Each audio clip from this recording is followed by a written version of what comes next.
Welcome to today's special open forum held jointly by USINDO and the Center for Global Sustainability at the University of Maryland's School of Public Policy. And I'll introduce Dr. Tom Hildy in a minute, the head of that program. Our topic today is Indonesia's climate future, land, energy, and governance. Tom Hildy is co-director of the Indonesia program and head of environmental, climate, energy, and sustainability at the Center for Global Sustainability, CGS, at University of Maryland's School of Public Policy. We welcome our two distinguished moderators, USAID co-chair, Ambassador Bob Blake, who's joining us by Zoom, former U.S. Ambassador to Indonesia, as well as a current climate change expert assisting the U.S. government at high levels on international climate change negotiations. Thank you, Bob. And our second moderator, Dr. David McCauley, Senior Advisor to the Global Environment Facility, GEF, and previously Senior VP of the World Wildlife Fund. Before that, Vice President for Environment at the Asian Development Bank for a long stretch, a career expert on Indonesian environment issues for over 3 decades. And we even worked together in Jakarta. I won't tell you what year, but suffice it to say, he's had a long career. Okay, if you say so. We welcome our two groups of panelists who will be introduced by the panel moderators. We welcome our in-person audience and our Zoom audience, which, as I said, is over 300 people. So some of those are watching in the middle of the night. Indonesia is one of the largest greenhouse gas emitters in the world, and its emissions continue to grow. Today, we will try to cover the issues of land, energy, and governance, all of which affect both Indonesia's climate future and global climate efforts. The program is divided into 2 panel sessions. Panel 1 is on sustainable land use and effective government, running from now to 2:45 or 2:50 p.m., moderated by Bob Blake, with 4 expert panelists, 3 Indonesian and 1 American, who Bob will introduce. Land use changes, forestry, and governance issues, the ones discussed at this panel, are 2 of the largest sources of emissions in Indonesia. Panel 2 is on advancing Indonesia's energy transition. It'll run from about 2:50 to 3:30. We'll have a maybe short break in between. Moderated by Dr. McCauley, with 3 expert Indonesian panelists whom David will introduce. This panel will discuss the challenges of shrinking the role of high emissions coal-fired power plants and growing the percentage of renewable energy sources such as solar, geothermal, and others in the energy mix. It will also discuss the complex issues of how to produce minerals needed for electric vehicle components, which Indonesia is fiercely interested in expanding its market in electric vehicle and components, such as nickel for batteries. Indonesia is the world's largest nickel producer, without unduly adding to emissions. And the panel will get into that. There's some complex issues of how you produce nickel without adding to emissions. It's very hard to do. Bob, please start your panel and introduce your panelists. Great. Well, thank you very much, David. And let me add my own warm words of welcome to everybody, and thanks to USINDO for hosting this event today. I wish I could say that I'm sorry that I'm not there with you, but that would be a lie, because I'm up in Maine and enjoying the pleasures of Acadia National Park.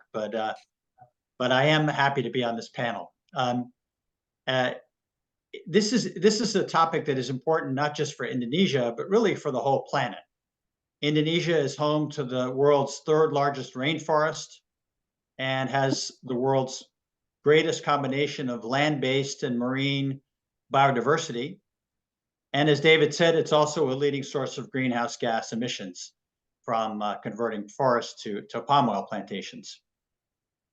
I think it's important to note that President Jokowi and Minister Siti have made important progress in recent years to reduce deforestation, but challenges do remain, such as plans to increase biofuel targets from palm oil, corruption, disputes between federal and local authorities, and many other issues that I'm sure our panel will get into. We have a really distinguished group here to help us unpack all of that. So let me just briefly introduce each of them, after which each will give short opening remarks, and then we'll go to a Q&A. Our first speaker is Dr. Budy Resosudarmo, who is a professor of economics and head of the Indonesia project at the Crawford School of Public Policy at Australian National University. He's been working on development and environmental issues in Southeast Asia, particularly Indonesia, for over 30 years, during which he has explored the interconnections between environmental conditions, natural disasters, local economies, household incomes, and human development. Dr. Daniel Murdiyarso is a professor of atmospheric science at the Department of Geophysics and Meteorology at IPB University in Indonesia. He also holds a position of principal scientist at the Center for International Forestry Research, otherwise known as CIFOR. And he has deep expertise in climate change mitigation and adaptation, land use changes, global environmental policy, and wetlands ecology. Dr. Alin Halimatussadiah is an associate professor at the Faculty of Economics and Business at the University of Indonesia. She received her doctorate from UI in 2013 and has focused on natural resource and environmental economics. Since 2017, she's been head of the Green Economy and Climate Research Group at UI, where they have focused on climate and renewable energy economics, financing, circular economy issues, sustainable fisheries, disaster risk reduction, and green growth.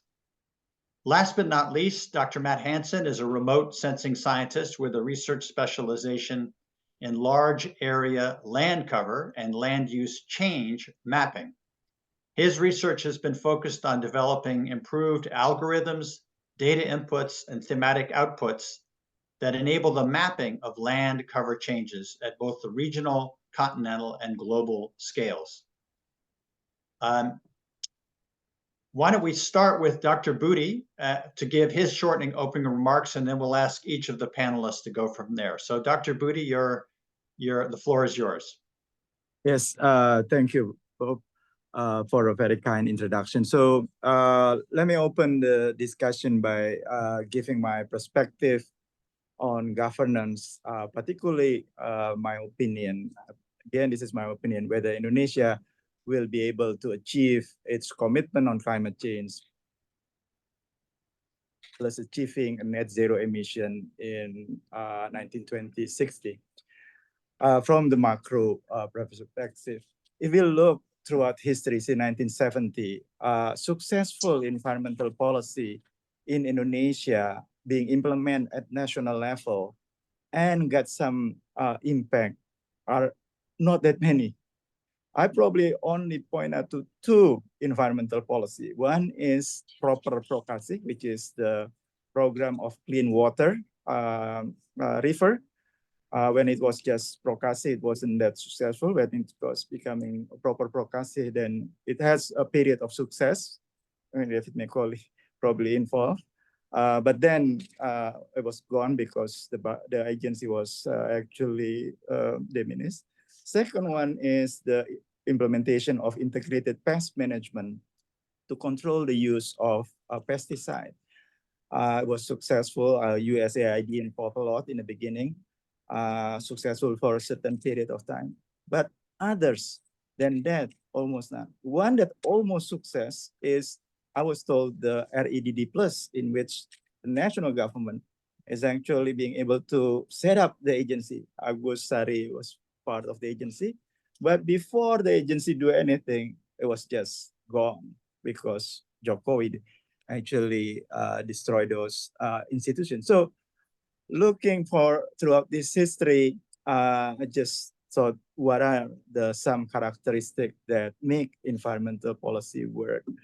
Well, number one is that in the case of integrated pest management, at the time Suharto was worried that the boom of plant hopper is actually destroying his what he want to have Indonesia self-sufficient in rice. So that was really the one that make him worry. And there is an offer that this resistant because too much use of pesticides. So here is the alternative. So one characteristic that we need to have, as well as Prokasih, that number one person in Indonesia do care about this policy. So others, when it is not directly instructed by the president, it's just a concept. Now that is one, but how, why a president concerned? I mentioned Suharto was worried. So that kind of crisis that make him say that this is, I have to. And it is also why REDD, for example, was pushed by SBA. SBA was shocked in 2007 that Indonesia is among the top 10 polluter in the world. He feels shame and he would like to say, I would like to resolve these things and to show that Indonesia could lead developing country in solving this problem. So that common number. So what about the situation right now? Jokowi is the past. What we're going to look is whether Prabowo is actually willing to take environment as a serious issue in his presidency. Well, one characteristic that we look at, Prabowo is more willing to be known, to talk in international arena. He is, several said that he want to be seen as one of the Asia leader. So whether he would like to take this environmental serious, my opinion, a lot depend on the mood of global politics and global leaders, whether the global leader actually also think that environmental implementation of climate change is important or not. If there is no mood in the global, I don't think Prabowo will care. He's more willing than current Jokowi, but he needs some situation to allow him or to make him pushing this issue as one of his priorities. That is my opinion. Thank you. Thank you very much, Pak Budy. Let's turn now to Pak Daniel. Thank you. In the last 30 years, I've been working in climate, and the last 10 years, especially on wetland. Climate change has two main sectors in terms of mitigation and adaptation, and one of them is land sector. That's what I'm going to talk about, and this later session we'll be talking about energy sector. Two things which is important and very much in the center of the business of land sector is the high carbon value of the land and high biodiversity conservation. And these two things, if combined, will be a big asset for Indonesia because we have both. Unfortunately, this high carbon value and high biodiversity conservation, which are mainly in the wetland, namely peatland and mangrove, are very fragile in terms of attack by conversion. It's always mixed up with the conversion. Conversion is very much related to development, and that development is also main agenda of the government, any government, and they need land. So land sector need to be catered very carefully in the future because in the past it has been contributing so much carbon in terms of emission, as well as other climatic as well as environmental calamity. So high carbon value in the wetland is staggering in terms of density, both for Indonesia as well as globally. If we manage to address the issue of conserving wetland, as I said, mainly in peatland and mangrove ecosystem, we will be better off.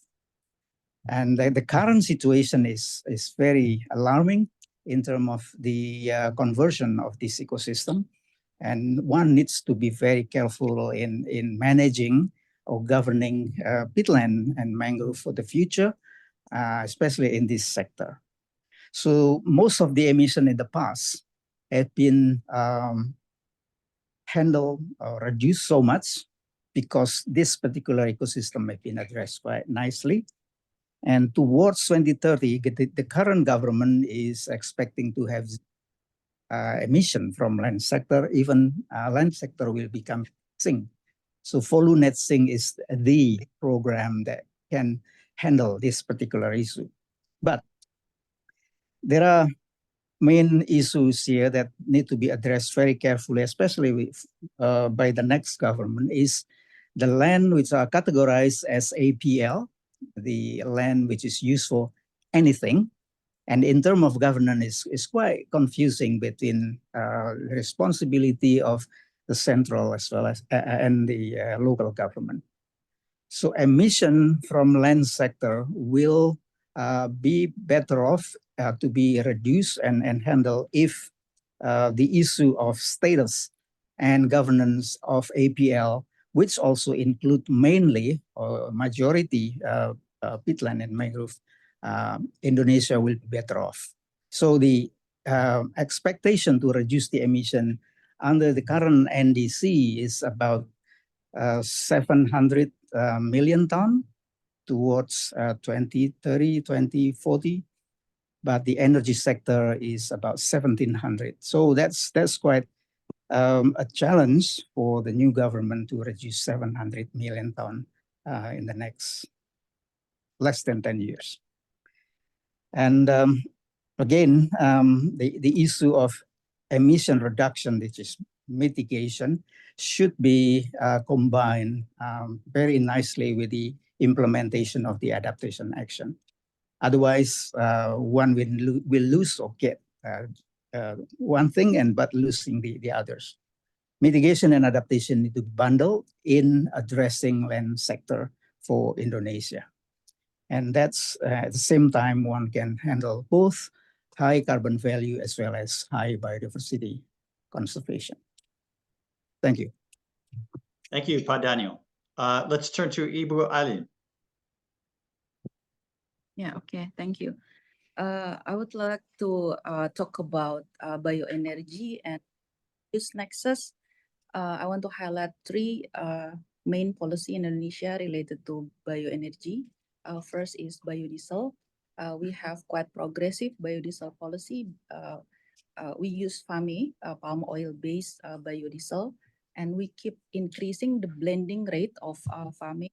And now we have 35% of our biodiesel comes from FAME, and we want to increase more, at least to B50, and also using HVO, the more advanced type of biodiesel. And then the next one is bioethanol. So we use sugarcane. Now we aim for 1% E1, and we want to increase to E5, 5% of 5% blending of bioethanol. And then the next one is co-firing biomass for coal fire power plants. So the blending is, or the percentage, the portion is 5% for coal fire power plants come from this biomass. And if we look at the characteristic of this bioenergy policy, actually we have what's so-called multi-objective, multi-objective. So where is the climate objective within this multi-objective? First is actually at the beginning of the initiation of bioenergy, mostly the motivation is more on the economic side. So we want to reduce our dependency on fossil fuels, imported fossil fuels, and then we also want in particular in using farming palm oil based biodiesel.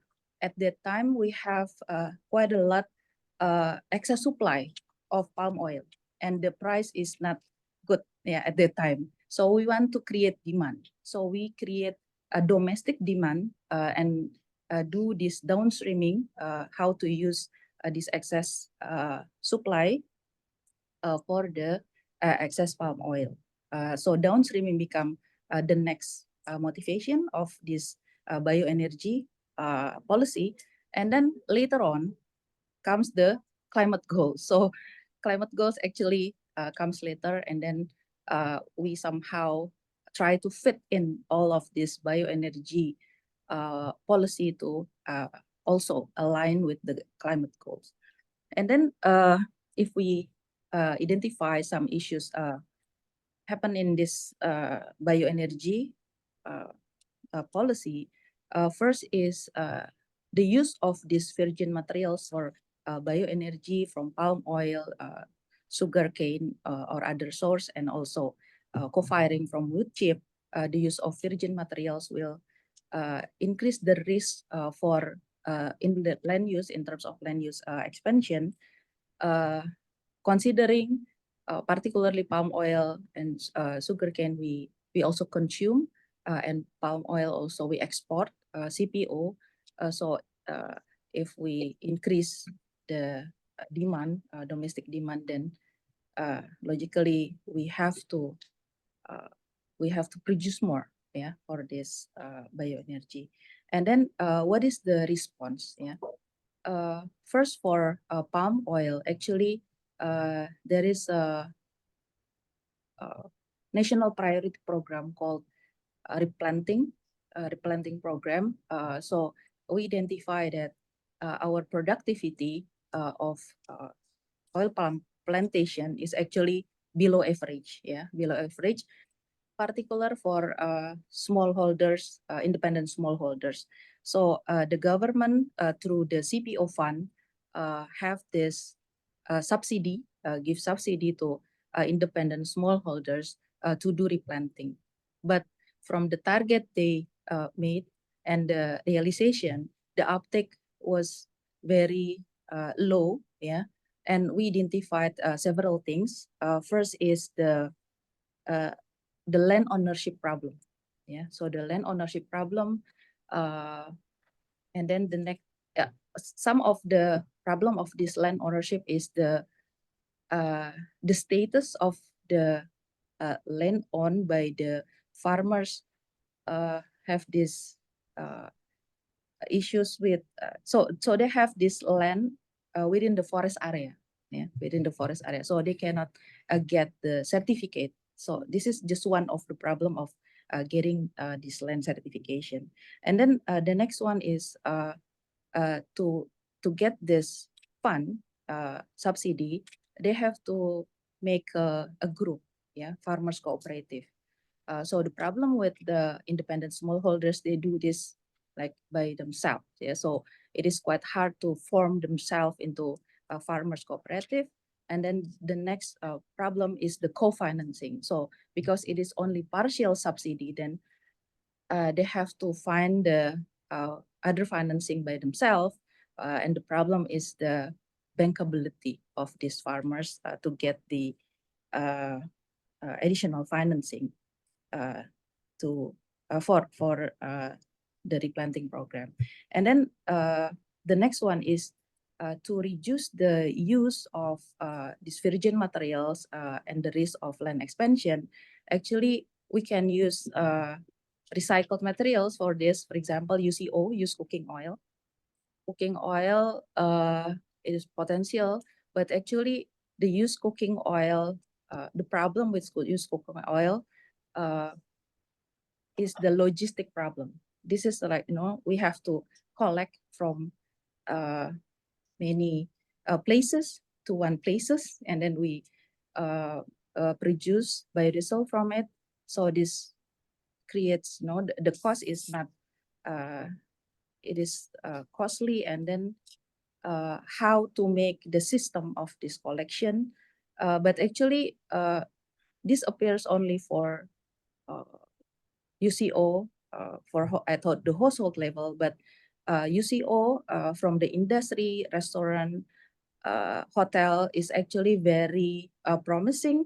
But the problem is the market is already there. So we have to compete with a demand from outside Indonesia. So the demand for Indonesia's UCO is actually very high, and the price is also very, very good. So usually we cannot compete with this. Ibu By- Alin, do you mind just wrapping up your remarks just so we can make sure we okay. have a chance for questions? Okay. So maybe my final statement is we have to align all of this target in this bioenergy, the blending of biodiesel, bioethanol, and co-firing biomass to meet the climate target. Maybe that's all. Yes. Okay. Perfect. Thank you so much, Ibu Alin. And last but not least, Matt Hansen, over to you. Thank you very much. Thanks for having me. I'm from Indiana in the US, and 90% of it was hardwood forest before the European settlers came. And I think by clerical error, they missed 2 patches. You can go visit them. They look like Lothlorien in the Lord of the Rings. They're quite nice, but they're like 20 hectares and 40 hectares. And so, the point is that forest land use transition, all deforested landscape to, letting the land recover. That land use transition in a lot of our models for the tropics, that's not what we want. We want to conserve the ecosystems because of all the invaluable services they provide, which Daniel described very, very well. And we realize this. So the question is, what are the incentives? What are the compensations? What's the mode of going to be? And are we gonna monetize carbon? Are we gonna pay for area of forest? What is it? So I think that's the big looming thing behind. What is the compensation framework for all those countries that have this asset that's helping to regulate the climate, harbor biodiversity, where we get 1/3 of our pharmaceuticals, et cetera, et cetera. So I think that's the biggest issue behind. And for certain, the big rainforest countries like Brazil, Congo, and Indonesia, each one absolutely distinct and totally, one-offs in terms of the context and drivers and whatnot. But in terms of Indonesia, my lab has been working there for 20 years with the group in the planology, the Simontana mapping system, and it's been fantastic. I would say, in terms of capacity for monitoring in the tropical belt, very stable and consistent institutional presence and capability, not a lot of turnover. So there's a institutional memory and capacity that grows. Very rewarding to work and share ideas and kind of move the technology together, because the technology always changes. But our story is very congruent with theirs. We do argue in a little bit of semantics when you talk about terms like net deforestation. I'm not going to define that for you, but you can start playing semantics.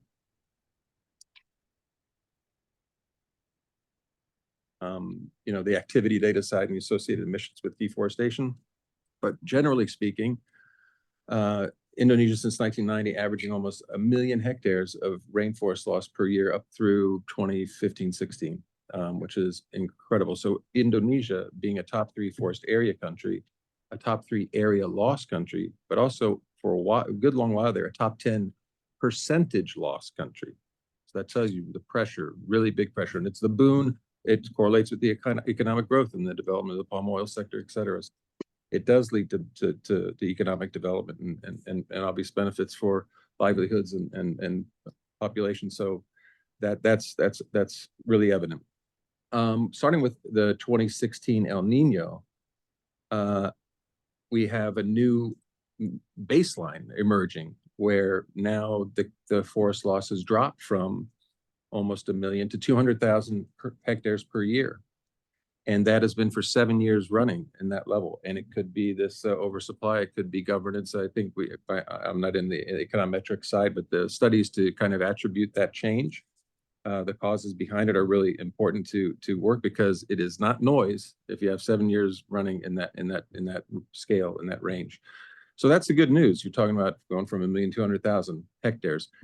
With a change in the government, you can imagine if there's food estates emphasized, biodiesel, all these things rightly justified in the names of, food security, energy independence, what have you. They work these. Question is that going to come out of the land sector? Because it has historically. And one of the things we find in our studies, Diana Parker just published it. I think it went to press a couple of weeks ago in PNAS, where it seems there's kind of an inefficiency, let's say, in the forest clearing sector of Indonesia, where we have 8 million hectares of idle cleared rainforest on the ground in 2020.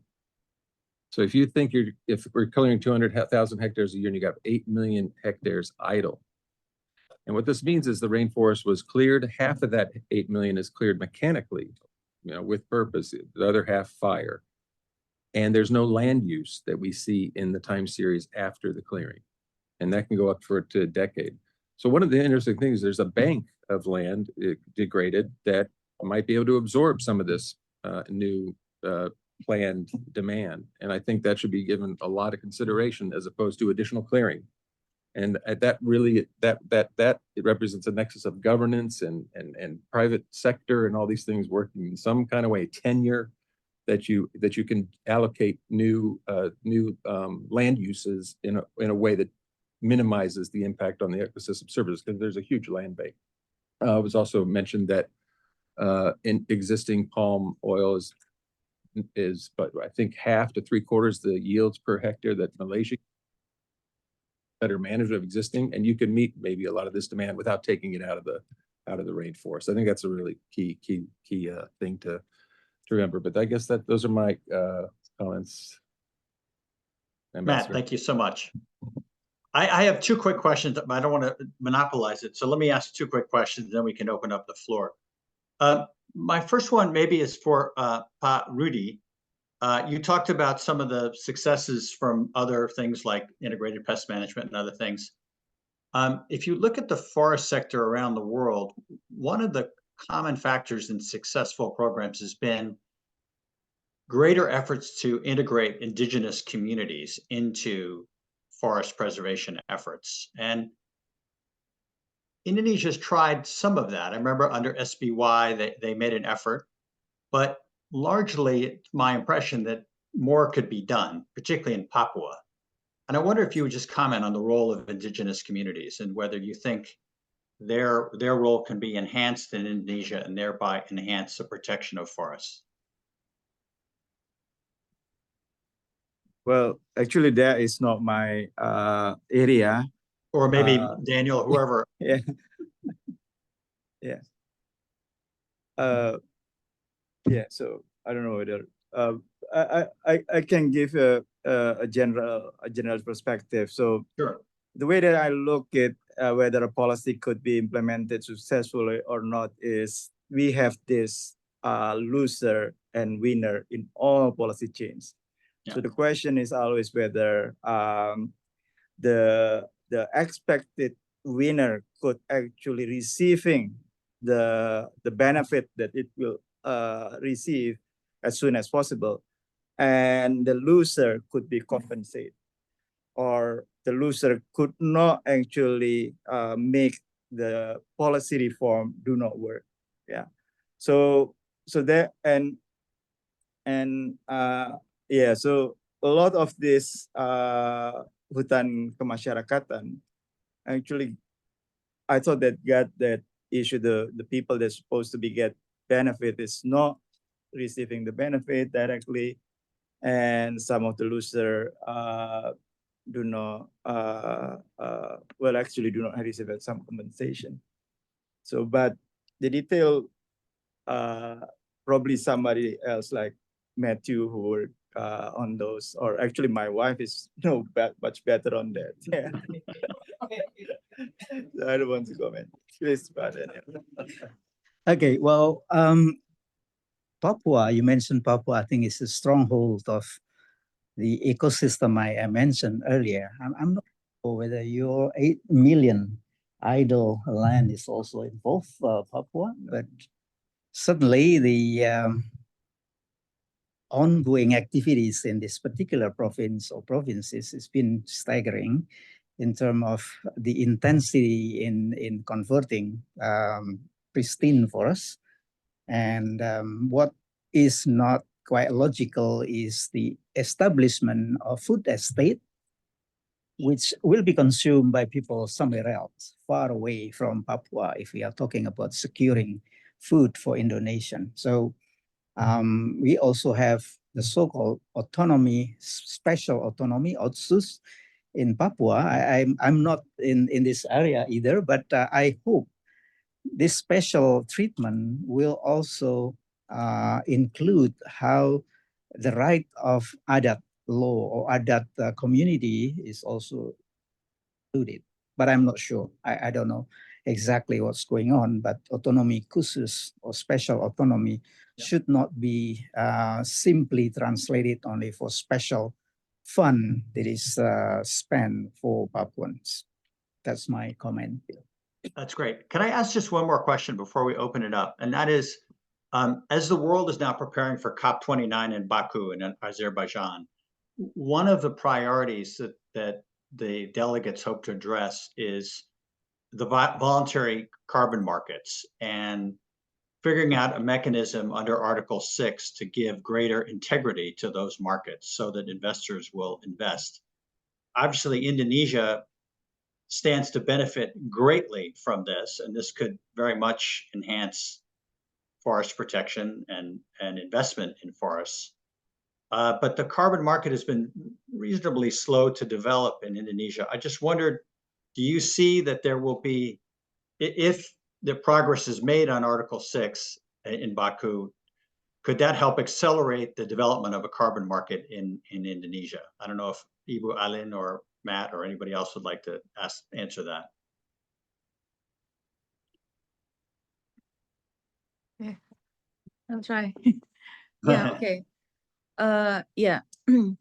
So we see the potential of getting benefit from this voluntary carbon market, but maybe the homework is from our side, how to make the system like national registry system and also the validation verification process become like faster, and then we make a lot of project and we can quote unquote sell the credit. But the problem is also on the perspective, particularly from the Ministry of Environment and Forestry, to some kind of hold this effort for NDC, yeah, for NDC. So many of the project proponent of this carbon credit in the forestry sector have tried to, produce carbon credit using the test, but the problem is the regulation. They have difficulties to sell abroad. That's maybe the problem. So I think we have to settle these things. Maybe at the, I don't know, presidential level, how to make regulation, which area or project that can be included in the NDC, which project can be, sell abroad. And I think we have to settle that first because the potential is very huge, particularly if we want to align this benefit into, improving the livelihood of the communities near or inside forests. Yeah, thank you. Thank you. David or Gabriella, I can't see the audience, so I don't know if their hands up, but if you could help me to identify questions from the audience, I would be grateful. Yes. Thank you. Yeah, I'm Bambang from the Climate Solidarity Project. I just have a quick question because we touched a point of NDC a couple of times. I just have a question about the current development of NDC. We know that Indonesia is struggling to achieve even the enhanced NDC targets. But my question is relating to the new round of NDC, which is gonna be submitted, or the NDC 3.0 is gonna be submitted, or supposed to be submitted by February 2025. However, the current process seems to be a bit going on behind a closed door, that I just learned that Indonesia is planning to submit the NDC 3.0 sooner than any other country. My question is, or I would like to gain some insights in the sense of, in your opinion, how what kind of role that the civil society can play out in the current process of, one, the implementation of ENDC, and also, even like regardless the window of opportunity to influence a more ambitious NDC for the second round.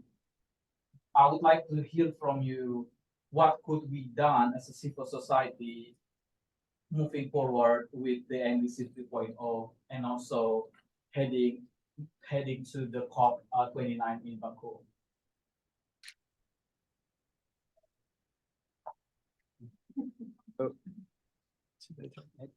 So this is my understanding on NDC. Yeah. So what is important is to understand the use of business as usual that Indonesia has. So Indonesia, for example, would like to reduce by business of usual, and that is that business of usual, and then Indonesia promised 29%, and that is the amount is on level. So on level that Indonesia 2030, it will be that level. Now imagine that you promise that the business of usual, Indonesia economy grows 6%. This is the current and this extended business as usual grow at 6%. And turn out we have crisis. So the Indonesia do not grow at 6%. It's growing at lower percent. So the level of pollution that emission that Indonesia produce is much lower than what Indonesia promised because of the economy. So particularly on the energy center, on energy, Indonesia basically said we keep our promise on energy because the Indonesia, we got crisis, we got COVID, so then we're not producing those things. So it's not like, so that is important, and many countries do not use this strategy. We just, Indonesia use this strategy a bit clever, you know, arguing that there is a business as usual at 6%. We never go to see. Again, the next round is very important to look at what is it the Indonesia business assumption is. Because now, so that is why for us is we are not really looking at the NDC. What we're looking is this commitment of net zero emission in 2060. It doesn't matter whether the economy is going slower or the economy going higher. It has to be net zero emission in 2060. So I thought that it's better to focus on 2060 as a net zero emission rather than playing around with the NDC. And measurement of NDC in the forest is especially much more difficult than in it. But yeah, that business as usual is, to me, is problematic.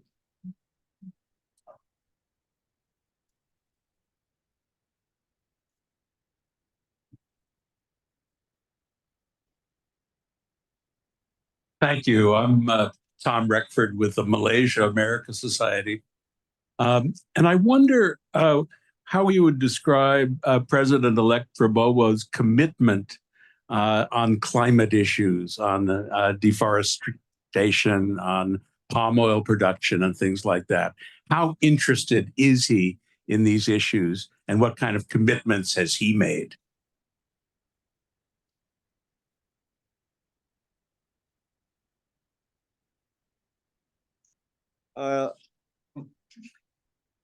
As I mentioned, Prabowo has this ambition, whether let's see whether that is happening or not. So he would like to be seen as one of the global leaders.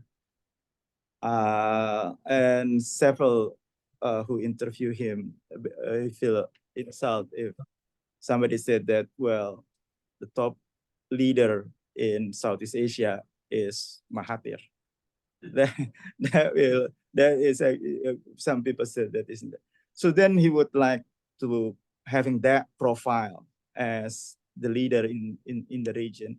And he thought that Indonesia is a big country and so on. And second character of Prabowo, he grew up basically, well, childhood in Malaysia, moved to Switzerland, and then spent high school in British. So it is quite natural for him to speak English, and the international arena is something that he feel comfortable to talk about Indonesia. And imagine there's an article in New Mandala, which is that say that imagine that somebody that growing up as a minority in those countries during this period, you do have this ambition to show that we are actually the same as everybody else. Yeah, at least.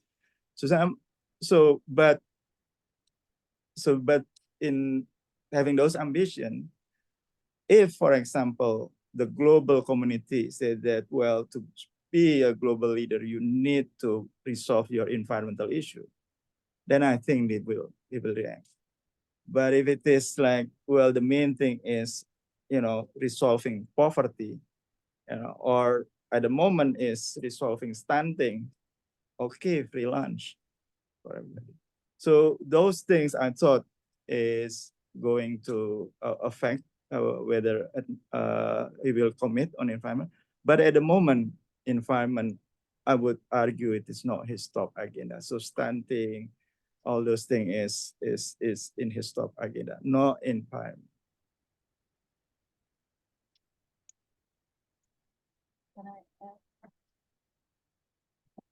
Can I add more to? Yes, go ahead. Bob, do you want to take one, have one final question? We had additional comment. Okay, Okay. please. Yeah, okay. Maybe I just want to give my opinion on what kind of formula maybe fits for Prabowo. Maybe as long as this climate action doesn't harm the economy, he will go with that. Yeah. So the key then, how to develop the policy mix that can align this both of the objective. And then I want to add also Bambang's question about the participatory process. I don't think in developing this climate document planning now, including the second NDC later, is participatory enough. Yeah. So the process, I think we need more inclusive process in that thing. And then usually the government use modeling, yeah, modeling to set the target in each sector. And then I think it is important to talk to more people about this target. Yeah. So even in conducting modeling, yeah, we need to talk to more stakeholders. Thank you. Just go back to his question about the NDC process. The current target is moving from 2941 to 3243, right? And it's been explained and described in very detail in the so-called enhanced NDC.